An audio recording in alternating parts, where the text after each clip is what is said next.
Lord created this event because there was a need with our customers to get to know more about the rubber technology, to get to know more about the adhesives, to get to know how to improve their process using the best technology and always be on the trend of the industry.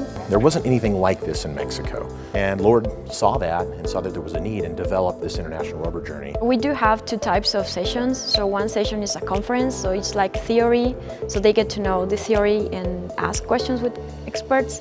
But then we break up the rooms and we have workshops, get in touch with the products, get in touch with equipment, solve questions in a very close environment, so everything gets very dynamic. This was the first time that we actually did the spray application on site at the IRJ. Actually practicing what they have, and they're able to solve issues they have in their processes. It is important to have the interactive. The hands-on training brings a whole new dynamic to the event. It's a great opportunity for many people to learn new things.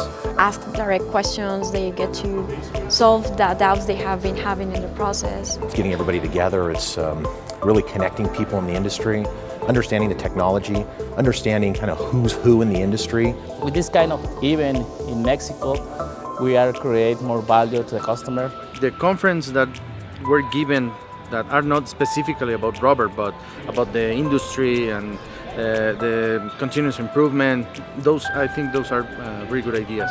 It complements the rest of the journeys. This year the people are more interesting, because what I can feel is that the people that came are really interested in what we are making here. Lord International Rubber Journey has got a remarkable attendance, so this is really a remarkable event. We couldn't imagine being in Mexico and not being part of this event.